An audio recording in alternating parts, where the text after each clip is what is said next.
डरने की जरूरत नहीं है। लोगों को ये डर है कि हमें एडमिनिस्ट्रेशन या गवर्नमेंट के खिलाफ कुछ बोलने में, कुछ अगर बोलेंगे हमें ऐतराज किया जाएगा या हमारे खिलाफ एक्शन लिया जाएगा। आपका कानूनी हक है, आप अपनी आवाज उठा सकते हो, लेकिन कानूनी तरीके से। पेट्रोल डीजल कीमतें कम करो, कम करो। पेट्रोल डीजल कीमतें कम करो, कम करो। हाँ, विकास का नाम नहीं है। विकास तो छोड़ो, यहाँ पे एक इंसान की जान की कीमत जो है एक जानवर के बराबर है, जानवर की भी बेहतर है। प्रॉपर्टी टैक्स खत्म करो, खत्म करो। राहुल गांधी जी जिंदाबाद, मास्टर मोहम्मद इस्राइल साहब जिंदाबाद। इन हालात में एक ही क्रोनोलॉजी चल रही है और वो ये चीज़ है कि वो एक सोचा है कि हम पैसे किस तरह से कमाएं और सारा कुछ बेच करके पैसे ले लेंगे। हमारे प्राइम मिनिस्टर साहब ने कहा था कि ना खाऊंगा ना खाने दूंगा, और आज आप उसकी हालत देखें कि मुल्क की हालत कहां तक पहुंच गई है। गुंडागर्दी नहीं चलेगी, नहीं चलेगी। शेख साहब जिंदाबाद, अयाज शेख साहब कदम बढ़ाओ, हम तुम्हारे साथ हैं। इस्राइल साहब कदम बढ़ाओ, हम तुम्हारे साथ हैं। ये मेमोरेंडम हमने डिस्ट्रिक्ट एडमिनिस्ट्रेशन के लिए पेश किया यहाँ पे, खुसूसन जो एसडीएम साहब ने आर्डर निकाला है जिसमें पब्लिक को और मीडिया को रिस्ट्रेन किया गया है कोई पिक या कोई वीडियो बनाने से पब्लिक ऑफिस में।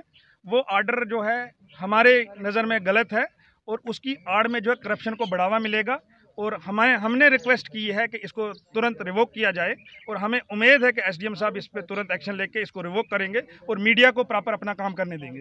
पार्टी जिंदाबाद, नहीं चलेगी, नहीं चलेगी। रिश्वतखोरी नहीं चलेगी, नहीं चलेगी। कांग्रेस पार्टी जिंदाबाद।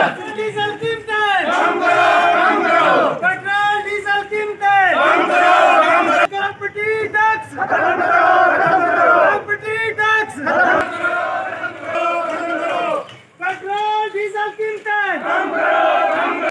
आवाज दो, हम एक हैं। आवाज दो, हम एक हैं। पेट्रोल डीजल कीमतें कम करो, कम करो। पेट्रोल डीजल कीमतें कम करो, कम करो। पेट्रोल डीजल कीमतें कम करो, कम करो। ये मेमोरेंडम हमने डिस्ट्रिक्ट एडमिनिस्ट्रेशन के लिए पेश किया यहाँ पे, खुसूसन जो एसडीएम साहब ने आर्डर निकाला है जिसमें पब्लिक को और मीडिया को रिस्ट्रेन किया गया है कोई पिक या कोई वीडियो बनाने से पब्लिक ऑफिस में। वो आर्डर जो है हमारे नज़र में गलत है और उसकी आड़ में जो है करप्शन को बढ़ावा मिलेगा, और हमने रिक्वेस्ट की है कि इसको तुरंत रिवोक किया जाए, और हमें उम्मीद है कि एसडीएम साहब इस पर तुरंत एक्शन लेके इसको रिवोक करेंगे और मीडिया को प्रॉपर अपना काम करने देंगे। हम कमेंट इसलिए नहीं करेंगे क्योंकि जब तक हमारे पास प्रॉपर सबूत ना मिले तब तक हम किसी पे करप्शन का एलिगेशन नहीं लगा सकते। अलबत्ता अगर आप लोगों के पास किसी के पास भी कोई भी सबूत है, हम उसके साथ दिन रात चलने के लिए तैयार हैं, चाहे वो एडमिनिस्ट्रेशन है चाहे कोर्ट है।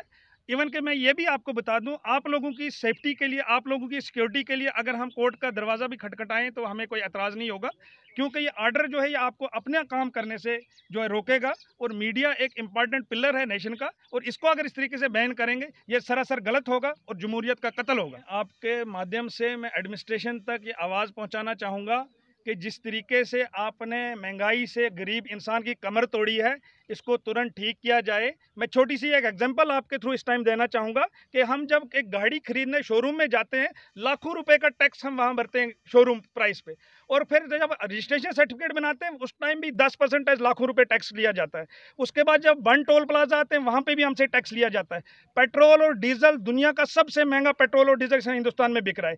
इतनी टैक्सेस के बावजूद भी, और मोटर व्हीकल को जो अमेंड करके एक सीट बेल्ट न तो डालने की वजह से 1000 रुपये फाइन रखा है, और पोल्यूशन न बनाने से 5000 रुपये फाइन, इतना सारा कलेक्शन करने के बावजूद भी मोहर खुसूसन यहाँ की सड़कों की हालत देख के, जम्मू से ज़्यादा हम टैक्स भरते हैं बन टोल प्लाजा को लेके, लेकिन उसके बावजूद भी जम्मू में सड़कें देखो किस तरीके की है और मोहर की सड़कों की हालत देखो क्या है। इस तरीके से अगर हम अवाम की आवाज़ उठाएंगे, अवाम हमारे साथ रहेगी, एडमिनिस्ट्रेशन में मजबूरन ये हालात ठीक करने पड़ेंगे। इसलिए मेरी दरख्वास्त है आप सब लोगों से, डरने की ज़रूरत नहीं है। लोगों को ये डर है कि हमें एडमिनिस्ट्रेशन या गवर्नमेंट के खिलाफ कुछ बोलने में, कुछ अगर बोलेंगे हमें ऐतराज किया जाएगा या हमारे खिलाफ एक्शन लिया जाएगा। आपका कानूनी हक है, आप अपनी आवाज़ उठा सकते हो, लेकिन कानूनी तरीके से। करप्शन को बढ़ावा मिलेगा, जो मैंने पहले ही बताया है, इसीलिए मैंने इसके खिलाफ आवाज़ उठाई है।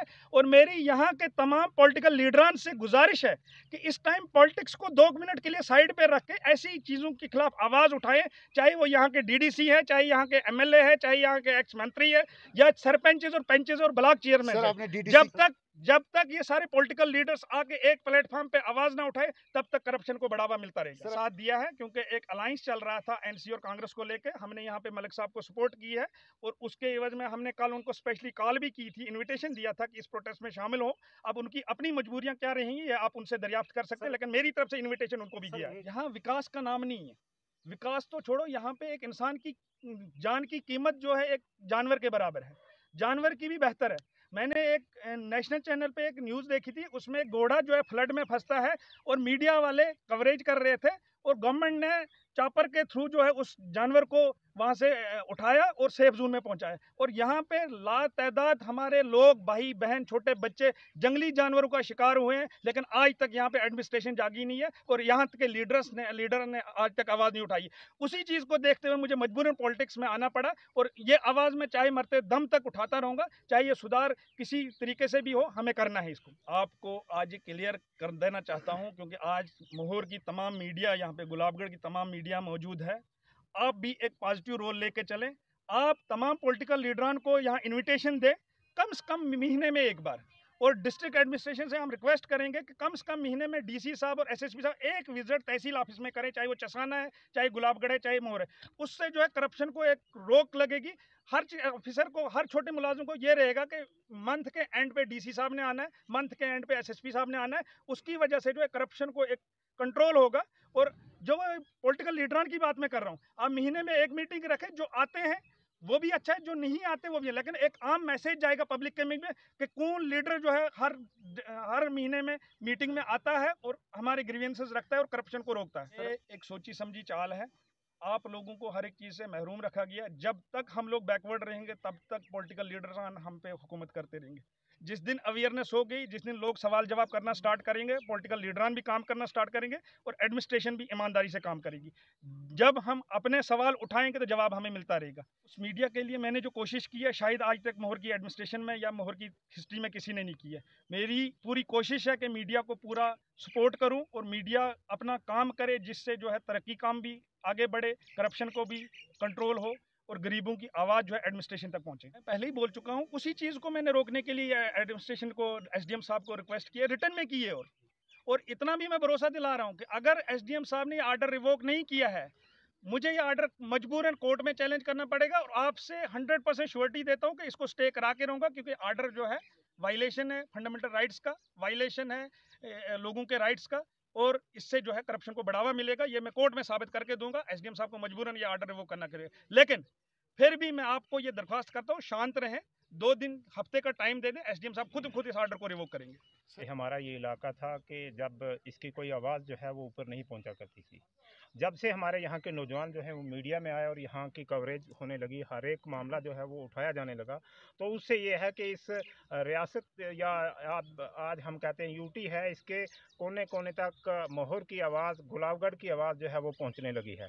तो इसकी मुबारक जो है, इसका जो है श्रेय जो है, ये मैं इसका क्रेडिट जो है वो जाता है मीडिया को। मीडिया ने किया है, मीडिया के साथ हैं हर टाइम। जब मीडिया आपको कानून के मुताबिक काम करना चाहिए, हम ये नहीं कहेंगे कि आप कोई गैर कानूनी काम करें, लेकिन एक बात यह है कि मीडिया जितना काम कर रहा है आज तक हमने देखा है, ये बड़ा काबिल दाद काम करते हैं और बहुत बेहतरीन काम किया है, कोई इस किस्म की बात नहीं है। तो हम हमारी पूरी तरह से, हमारे अयाज साहब ने जो बातें की हैं मीडिया के लिए, सेम ये सारी बातें जो हैं लेकर के हम चलते हैं और हमारा एक ही मुद्दा है।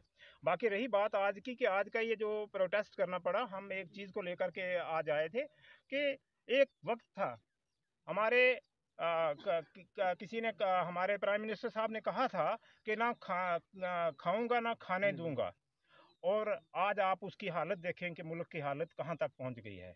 जब उन्होंने कहा था कि हम भारत को, देश को बिकने नहीं देंगे, हम देश को झुकने नहीं देंगे, आज आप देखिए कि देश ही नहीं बिका, यहाँ का सारा कुछ बिक चुका है।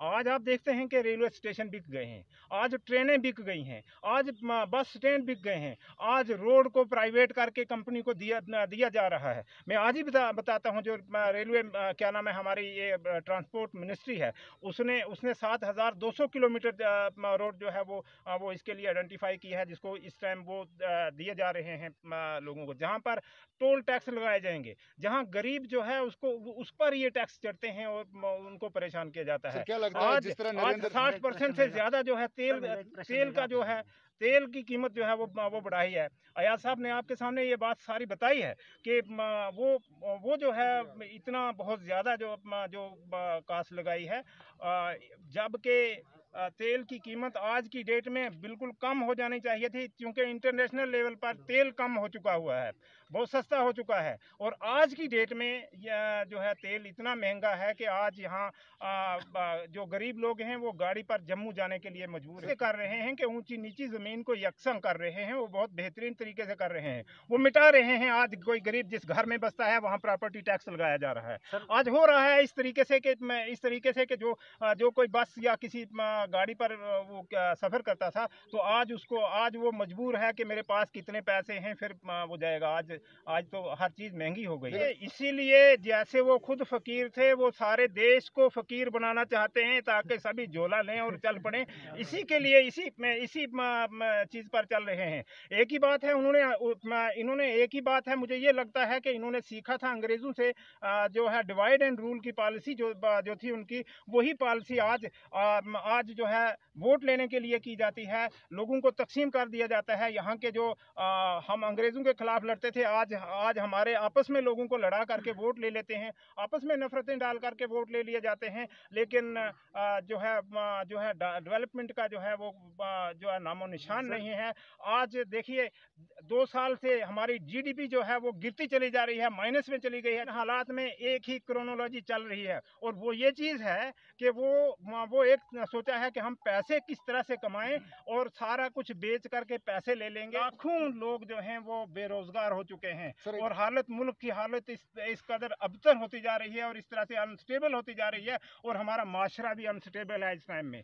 माइनिंग को लेके मैं इस टाइम पे आपकी माध्यम से डिस्ट्रिक्ट एडमिनिस्ट्रेशन, खुसूसन डिप्टी कमिश्नर रियासी से दरख्वास्त करना चाहूँगा कि जिस तरीके से माइनिंग का यहाँ पे धंधा चल रहा है, खास करके एक ही पॉइंट कंथान वाला ऑफिशियली ओपन किया गया है। हमारी दरख्वास्त रहेगी कि जहाँ जहाँ माइनिंग के पॉइंट्स हैं वहाँ वहाँ ओपन किए जाएं, ताकि कंपटीशन में जो है रेट प्रॉपर गरीब को जो है रेट मिल सके। इसमें अगर आप सिंगल पॉइंट रखोगे, वो अपनी मर्जी से रेट लगाएगा, दादागिरी करेगा, जो इस टाइम चल रही है।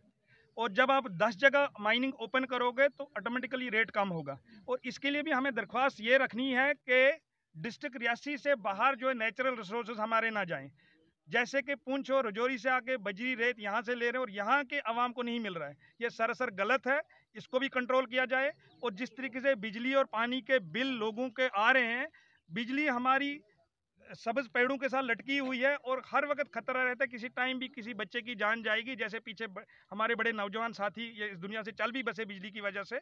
और मैंने एक अजीब सी चीज़ नोट की, एक जगह मैंने विजिट किया, वहाँ पे एक पब्लिक स्टैंड लगा हुआ था। उस पब्लिक स्टैंड से जो है 8 घर पानी ले रहे थे, और पीएचई वाले मुलाजमीन तमाम 8 घरों को रिक्वेस्ट कर रहे थे और कहीं उसे बिल ले भी लिया था कि आप बिल पे करो जी। मुझे ये चीज़ समझ नहीं आ रही है कि ये पैसा अगर तुम ले रहे हो किस जीआर के तहत ले रहे हो, और वो अगर पैसा जीआर के बिना ले रहे हो या कनेक्शन के बिना ले रहे हो, कैसे आप जमा करा रहे हो आगे।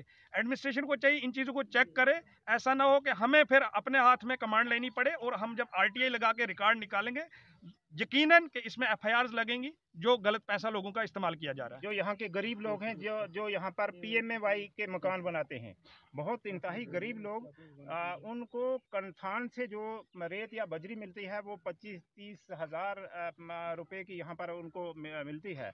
अगर वो अपना मकान बनाएंगे तो 2-3 गाड़ियाँ तो खरीद सकते हैं उस पैसे में वो मटेरियल की। इसके अलावा वो कुछ बना नहीं सकते।